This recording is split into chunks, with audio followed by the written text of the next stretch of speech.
إن الحمد لله نحمده ونستعينه ونعوذ بالله من شرور أنفسنا ومن سيئات أعمالنا من يهده الله فهو المهتد ومن يضلل فلن تجد له وليا مرشدا وأشهد أن لا إله إلا الله وحده لا شريك له وأشهد أن محمدا عبده ورسوله أرسله بشيرا ونذيرا بين يدي الساعة من يطع الله ورسوله فقد رشد ومن يعصهما فإنه لا يضر إلا نفسه ولا يضر الله شيئا.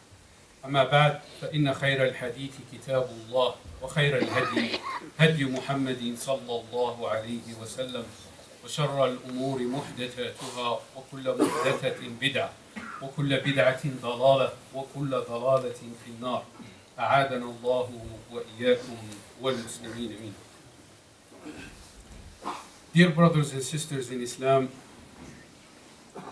what I wanted to talk about today is something that actually hits hard. This past week was actually very hard on the Muslim community, and in particular on one of our families. We, as a result of that, we have lost another young life, a young man, 21 years old. We have lost him to depression, to mental health issues, and he's not the first, in our community. And each and every one of them is actually special. But this young man is more special because he has grew up here. He has grew up in this masjid. He has grew up in ICCC. And it was very hard to see the hardship that this family went through this last week, and also his loss, his death, and his janazah yesterday. And this is something that is very important. This issue is real. Many of us, we the parents, we the adults, think that, the issue of mental health, the issue of depression is actually, is not real. And it is something that nowadays, in this time, in this contemporary life, it's a serious problem that hits almost everyone, across all ages, across all social groups, and across all faiths. And so inshallah today, what I wanted to basically just draw our attention is to leave with you what is Islam, the importance of as-sihha an-nafsiyya in Islam, and then inshallah in the second part of the khutbah we will talk about some things about what is depression, what does it involve, and then try to dispel some of the myths and stigmas surrounding depression and mental health issues. And then inshallah I will leave with you some things that each and every one of us need to take heart and need to work on, because this is a serious and real problem. تعريف الصحة النفسية. One of the definitions of emotional or psychological health, they said هي تعني خلو الفرد من الأمراض النفسية والعقلية, is that it means that an individual is not sick in any mental issues or emotional issues. And this is a very limited definition. But the definition in our deen, in Islam, as our ulama have said, هي تحقيق التوازن بين مطالب الجسم والروح وبين مصالح الفرد ومصالح الجماعة. الصحة النفسية هي تحقيق التوازن is to establish a balance between the needs of the body and the needs of a ruh, the needs of the soul, the needs of the nafs. And also to establish a balance between the interests of the individual and the interest of al-jama'a. مصالح الفرد ومصالح الجماعة. والإمام الغزالي رحمه الله distinguished between two دوافع, two motives or motivations. He said أن للإنسان دوافع الهوى أو بواعث الدنيا ودوافع الهدى أو دوافع الآخرة. We have motives of this dunya and we have motives of the hereafter. He said دوافع الهوى هي ملذات مادية. And that is what Allah subhanahu wa ta'ala said في سورة آل عمران بعد أعوذ بالله من الشيطان الرجيم. I think all of us know this verse. زين للناس حب الشهوات من النساء والبنين والقناطير المقنطرة من الذهب والفضة إلى غير ذلك. Allah subhanahu wa ta'ala has instilled in man the love of desires from spouses, from children, and from wealth, and from households, and everything this world offers. Well, Imam al-Ghazali, rahimahullah, many of us, when we talk about this verse, we talk about it negatively, that we should not cherish and we should not go after these desires. Imam al-Ghazali, rahimahullah, said, وَقَدْ وَضَعَ اللَّهُ هَذِهِ الشَّهَوَاتِ فِي الْإِنسَانِ لِفَائِدَةِ حِفْظِ حَيَاتِهِ وَاسْتِمْرَارِ نَوْعِهِ فِي تَعْمِيرِ الْأَرْضِ. Allah subhanahu wa ta'ala has established these desires in us for our own protection and so that we fulfill the objective and the role of ta'mir هذه الأرض, to be in charge of this earth. And then he said, وَدَوَافِعَ الْهُدَى هَدَفُهَا رَبْطُ الْعَبْدِ بِرَبِّهِ وَإِشْبَاعُ حَاجَاتِ رُوحِهِ. And then the motives of guidance, al-huda, or the hereafter, is to tie the individual to his Lord. And that is why Islam spends a lot of time, and many Muslims nowadays, we misunderstand what Islam means. We have trivialized Islam in the beard and the size of the hair, or hijab and niqab, and where is jilaba, where is it up to our feet. But Islam is actually strives to establish insan that is صحته النفسية قويمة وأخلاقه سوية. Strives to establish a human being that is in good emotional and psychological health, and it is highly productive in his life for himself and for al-jama'ah and for the group. And that is why Islam has spent in his tarbiyah, in the tarbiyat al-Islam للفرد المسلم, three tools, ثلاث وسائل. الوسيلة الأولى هي تعنى بتقوية الروح. Its goal is to strengthen a ruh, is to strengthen the soul. And it strives to do that with iman, with the belief in Allah subhanahu wa ta'ala. That is why the Prophet ﷺ spent 13 years in Mecca working on establishing iman in the hearts of the Sahaba radiyallahu anhum. And that is why the Prophet sallallahu alayhi wa sallam taught Abdullah ibn Abbas radiyallahu anhuma, إِذَا سَأَلْتَ فَاسْأَلِ اللَّهِ. When you ask Allah. وَإِذَا اسْتَعَنْتَ فَاسْتَعِنْ بِاللَّهِ. And when we seek help with Allah subhanahu wa ta'ala. And we all know this hadith, and know if the whole of mankind gathers to benefit you with anything, they will not be able to do it except for what Allah has allowed and decreed for you to benefit from. And if they have gathered to harm you, all of them, to harm you with anything, they will not be able except for what Allah has allowed to harm you.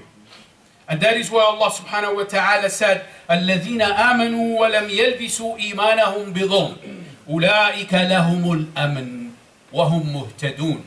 Those who believe and believed truly and correctly.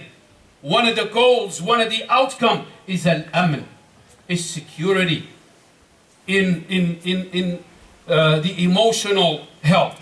The second tool in building a ruh is al-ibadat. Many of us, we just worry about salah. And when we deal with our children, salah, did you pray? You have wudu. And we have rendered these ibadat literally as just robotic actions that we do as Muslims. Yet in Islam, and the Prophet sallallahu alaihi wasallam taught the Sahaba radiyallahu anhum to learn skills through al-ibadat, through al-salat, and through al-zakat, and through al-siyam, and through al-hajj. ومنها تربية شخصية الإنسان وتزكيته وتعليمه تحمل أعباء الحياة والصبر وتحمل المشاق ومجاهدة النفس والتحكم في أهوائها وقوة الإرادة. All of these things are the fruits of al-ibadah. The third tool is at-taqwa. And many of us, we look at taqwa as something that is so difficult to achieve. And at-taqwa literally is to fear the punishment of Allah subhanahu wa ta'ala by striving to do what He wants us to do and striving to move away from what He doesn't want us to do. الأسلوب الثاني وهو السيطرة or discipline على الجانب البدني is to be able to control, to be able to nurture our bodies. And Islam uses two tools. Number one, السيطرة على الدوافع أو تهذيب الدوافع. Motives, motivations. Islam teaches, and the Prophet ﷺ taught the Sahaba to learn how to deal with their motives. That is why He has taught them, and we learn in Islam that even with دافع التملك ودافع الشهوة, that we do it in line of Islam. وكذلك عدم الإسراف في إشباع هذه الدوافع is not to go into excesses. The second thing in building this body is تهذيب الانفعالات, emotions, to control and nurture and manage feelings and emotions. And we all, human nature, and now science and medicine have established that when we don't know how to deal with these emotions and feelings, it is an opening door to emotional and psychological problems. Fear, anger, sadness, joy, disgust, and anticipation, looking for things to happen, either good or bad. The third tool that Islam uses is to equip Muslims with skills, with maharat. That is why, again, the Prophet ﷺ in the first 13 days, it was not only about building aqidah and building iman, it was to also equip a Sahaba radiallahu anhum with skills and how they can live their lives. And that is why we have seen within that 13 years, these Sahaba that used to have all of these weird thoughts and weird ideas, they used to have fears. When they used to go out and travel, at each mountain or each haraba, they used to make dua so that they are protected from whoever they used to believe inhabits those mountains. But at the end of those 13 years, they were differently new people, new human beings. And that's why the Prophet ﷺ taught them الشعور بالأمن النفسي, to build this emotional and psychological security. من أصبح منكم آمنا في سربه معافا في جسده عنده قوت يومه فكأنما حيزت له الدنيا. Whoever among you wakes up in the morning secured in his dwelling and in his community, healthy in his body, having his food for the day, then it is as if the world has been gathered for him. The Prophet ﷺ taught them الاعتماد على النفس, to rely on oneself. والذي نفسي بيده لأن يأخذ أحدكم حبله فيحتطب على ظهره خير له من أن يأتي رجلا ليسأله أعطاه أم منعه. It is better for you to go and work for yourself and not to ask others to help you, whether they help you or refuse to help you. الثقة بالنفس, and not to degrade and belittle oneself. لا يحقر أحدكم نفسه. Do not belittle yourselves. الشعور بالمسؤولية. كلكم راع وكلكم مسؤول عن رعيته. تأكيد that, to be proud of oneself. لا تكونوا إمعة. Do not be followers. If people do good, you do it, and if they transgress, you transgress. وإن ظلموا ظلمنا ولكن وطنوا أنفسكم. Commit yourself to do what is right and make up your own minds. Also the Prophet ﷺ taught them الصبر. ما يصيب المؤمن من وصب ولا نصب ولا سقم ولا حزن حتى الهم يهمه إلا كفر به عن سيئاته. Never a believer is stricken with discomfort, hardship, or illness, grief, or even with mental worry that his sins are expiated for him or forgiven or reduced. أداء العمل بفاعلية وإتقان. The Prophet ﷺ said, إن الله يحب المؤمن المحترف. Allah loves the believer who is professional, who is good at what he does.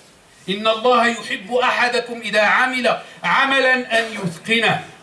وكذلك علمهم العناية بالجسم, to take care of the body and to do sports. وتعلم الرماية. All of these things, the Prophet ﷺ used it to build a complete human being, from aqidah all the way to the skills that they need to be able to be productive human beings. And that is why Allah subhanahu wa ta'ala في Surah Al-Nahl said, من عمل صالحا من ذكر أو أنثى وهو مؤمن فلنحيينه حياة طيبة. Those who understand the system, who implements it, who works to implement it, Allah subhanahu wa ta'ala is saying that they will be rewarded with hayat tayyibah, a good life in all of its aspects. And then in another ayah في سورة طه, وَمَنْ أَعْرَضَ عَنْ ذِكْرِي فَإِنَّ لَهُ مَعِيشَةً ضَنْكًا وَنَحْشُرُهُ يَوْمَ الْقِيَامَةِ أَعْمَى.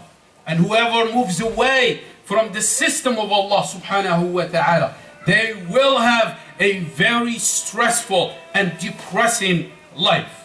Ma'isha, danka.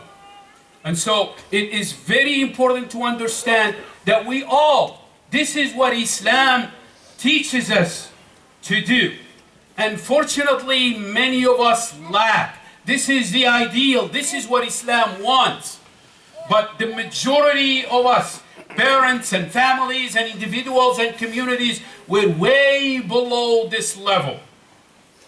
And so we all go through being sad or depressed at times.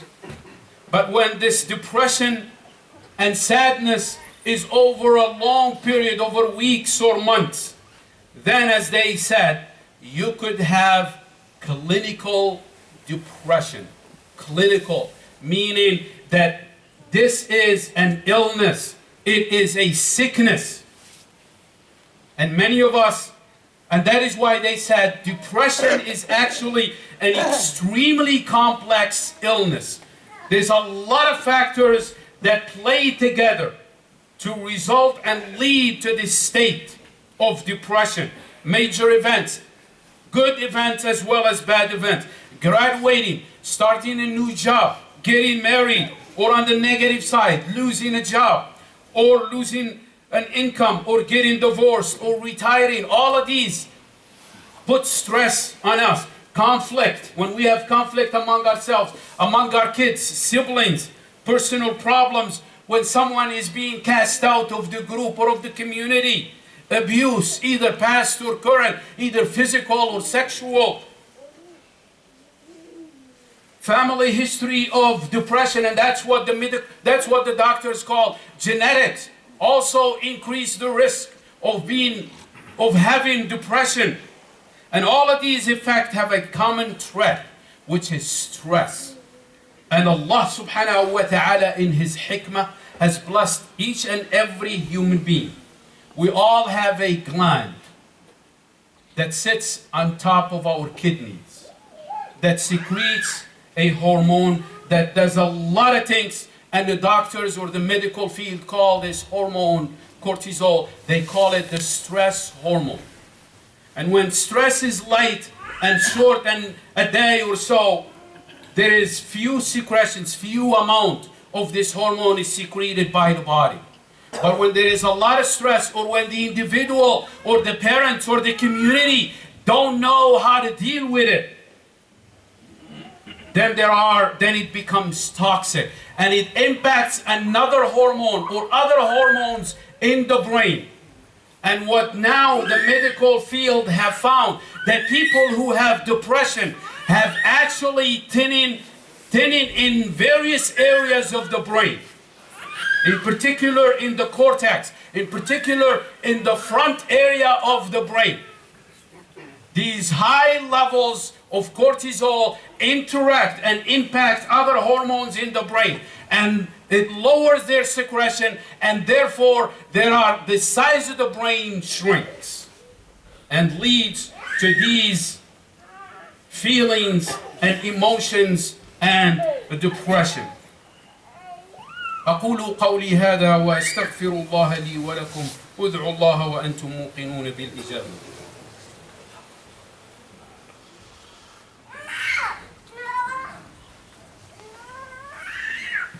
الحمد لله والصلاة والسلام على سيدنا محمد وأشهد أن لا إله إلا الله وأشهد أن محمدا عبده ورسوله.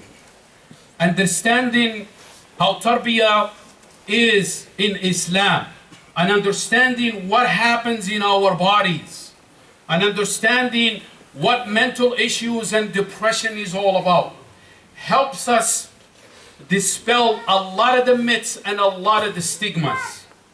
And one of them in particular among us, the Muslims, when we see somebody having emotional problems, نقول هذا مجنون. We think that he's insane. And so, it is a sign of mental weakness. Or when we say, oh, it's not a real illness, it's only in your head. Oh, you're being lazy. Or for children, we say, well, children, they can't have depression. Why can't they have depression? There are other stigmas as well. Talking about it make matters worse. Why? Because of all of the negatives we have about it. We who want to listen, and those who want to talk about it. And I'm going to leave with you some statistics. According to the CDC, in 2015, the most recent data, 1 in 5 Americans have some type of mental issues. That about 44 million people in this country. And among the youth is about the same thing, aged 13 to 18. About 21.4% of youths in this age group have some mental issues. Only 40% of people go and seek help. Mental health issues and depression is curable. It's curable. But only because of the stigmas in society, people don't seek help. Half of all chronic mental illness began at the age of 14, and 3/4 began at the age of 24. And a lot of people go on for years before they can go and try to seek help. Suicide in our country is the 10th leading cause of death among all adults, and among the young is the 2nd leading cause of death. About 90% of the young people that commit suicide, they commit it because of depression or mental illness. In 2015, 44,000 people killed themselves, committed suicide. 22,000 of them were committed by guns. And we don't hear about this. You only hear on the news, somebody shot somebody. Homicide. In 2015, only 13,000 people were killed as a result of gun homicides. Compare that to 22,000 suicide by gun. Some people tallied using data from the CDC for over a 15-year period, from 1999 to 2015, we have lost in this country almost 2,000 people to gun violence, to gun homicides, compared to 314,000 people who committed suicide as a result of guns. And so it is a serious problem, and when a gun is in the home, it increases the risk of committing suicide. That is one professor in Harvard said, a gun in the home raises the suicide risk for everyone, for the gun owner, for the spouse, and for the children alike. And so, brothers and sisters, it is so important for all of us to learn how to raise children, how to be a good parent. Just letting kids grow up بالبركة, over time يقول يا أخي حيكبروا إن شاء الله, don't worry about it. Allah will guide them. Doesn't work. We live in a different world. And so acquire the necessary skills to be a good parent. Foster an environment that is safe and supporting and allow and permit communication. And become informed on depression and support services for depression. And if you see somebody talking about harming themselves, seek immediate help. And for all of us as a community, please, if you have skills in psychology, volunteer, come forward. We need your help. Say, I work as a social service, or I'm a psychologist, or I'm studying psychology. The other thing also about education, many of us, we just want our kids to be doctors or engineers. We need psychologists.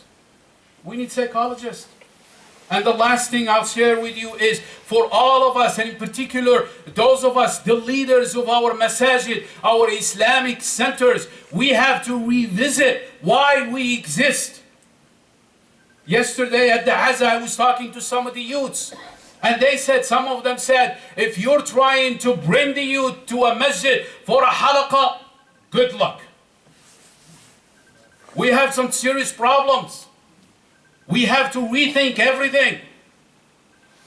اللهم اجعلنا ممن يستمعون القول ويتبعون أحسنه. اللهم اغفر لنا وللمؤمنين والمؤمنات الأحياء منهم والأموات إنك يا مولانا قريب مجيب الدعوات. عباد الله إن الله يأمر بالعدل والإحسان وإيتاء ذي القربى وينهى عن الفحشاء والمنكر والبغي يعظكم لعلكم تذكرون. اذكروا الله يذكركم وأقم الصلاة.